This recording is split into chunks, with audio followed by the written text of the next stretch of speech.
And welcome back to another video on Respect and to another edition of Smackdown Out of 10. And of course, WWE's already in Saudi Arabia for this year's Royal Rumble. So yeah, we got an earlier than usual Smackdown with several things on it, mainly building to the show. But we had Carmelo Hayes' open challenge, Zayn and Drew coming face to face, and we started the thing off with a quick recap of Saturday night's main event.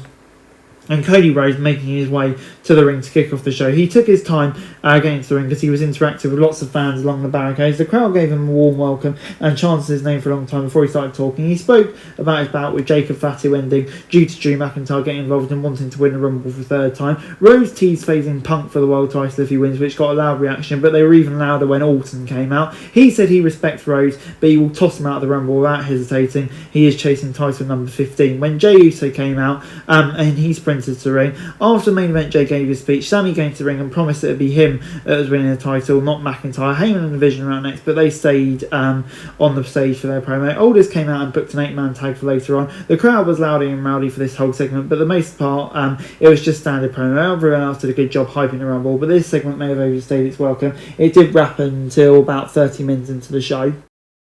We then got Melo versus Rey Fenix, and Hayes took out after the break for the open challenge when it was Phoenix who answered the call.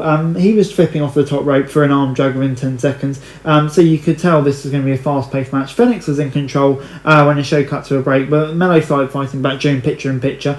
They traded the upper hand several times and made this competitive, but the outcome was relatively predictable. Hayes winning wasn't surprised, but the match got us to the decision that was excellent. They wrestled through 2 breaks, they had plenty of time to make it exciting. Phoenix is a veteran, one of the best luchadors in Rays. Hayes is a young talent, and just like every other defense, Melo has looked great. So yeah, gets an 8 out of 10 from me. Before we moved on to Rhea Ripley and Io Sky giving an interview saying they'll be friends no matter who wins the Rumble. Julia, James, Legend and Jax all started gelling each other, and in the arena it was Charlotte and Alexa who made their way to the ring to take on Morgan and Roxanne Perez. Flair and Briz argued about who should win the Rumble before Morgan and Perez tried to avoid having this bout, but Aldis came out to make sure it happened. We returned from the break to see the match in progress, battling through another break, so even though they didn't get to see how the match started, it felt like they had enough time. These 4 women have crossed paths several times, so obviously they got chemistry together. Morgan and Flair were standouts, and after Vaquer showed up trying to neutralise Raquel Rodriguez, Bliss hit Perez for Sister Abigail for the win. Pretty bog standard match. I'll give it a 6 out of 10. Moving on then to Axiom versus Johnny Gargano. Before that, Grayson Cargo got into a pull-up out brawl before the match. And yeah, Gargano still had one of Axiom's masks, and Aldis told him that if Axiom wins, Gargano has to give the mask back. They started with a simple lock-up into an exchange of holding counters. It didn't take long for them to pick up the pace. The crowd chanted for Johnny as he soaked in the moment. Much like Hayes and Phoenix earlier, this is one of those matches where you knew it would be good, given the reputation they built up. It had a brisk pace, some solid mat wrestling, and a few high spots. You can't ask for much more in 2 guys. Gargano ripped Axiom's mask off, but he was able to put another on and stole Gargano's one before hitting his finisher for the win. Like I say, a really fun match, good ending, babyface as well, 8 out of 10. Before The Miz was able to plant Caesar's doubts in Dragunov's head, claiming Hayes asked him to interfere in the match last week. Hayes tried to claim he had nothing to do with it, but Dragunov didn't look like he believed him. When AJ Styles came to the ring for what could be his final active promo as he prepares to face Gunther tomorrow, the crowd chanted his name for a little while before he finally spoke. He talked about being confident he will beat Gunther and able to continue his farewell tour with matches against some of his rivals. The ring general showed up and talked trash while standing on the announce table. Styles angered him by reminding him that he tapped out for the calf pressure, but he opted not to fight AJ and walked away. While this segment may not have been bad, it did feel a little unnecessary. These two have done everything they can to fight this match, so yeah, it kind of just felt repeating what we'd already seen. As we then moved on to Ilya Dragunov versus Miz. A-Lish cornered Dragunov for a chest shot, but it was all fine.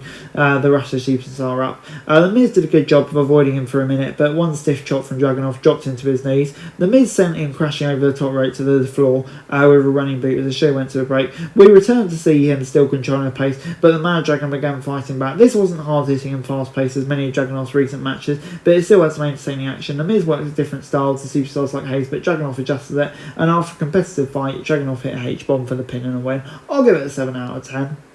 The main event was obviously set up in the opening segment. Reed, Paul Breaker in Theory versus Orton, Zayn, Rhodes and Uso. Matches like this were always going to be chaotic, and this one was no exception. They did a good job keeping it easy to follow who was legal. The ref had a hard time getting everyone under control so he could call the opening bell. Once he did, it was Zayn in Theory who started. Rhodes spent a while taking a beating from the Vision before he was able to get the tag out. Since the Rumble's coming up, we got a long sequence of people throwing each other over the top rope. The match came to an abrupt end when McIntyre was acting to call cause a DQ, but before we could do that damage, Fatu showed up looking to fight Andrew. Zayn wiped out McIntyre with a Luke kick before Breaker took him and Rose out with one spear to win the show. Obviously, just foreshadowing who's going to come out on top tomorrow or who's not. 6 out of 10 for me. And overall, SmackDown this week gets a 7 out of 10 for me. I thought, yeah, it was a kind of weird show. Every match was decent, but it didn't feel like we got enough. Obviously, didn't pack much into the 5 hours, the 3 hours. The Rumble was obviously priority though. But I thought, like I say, the action was good.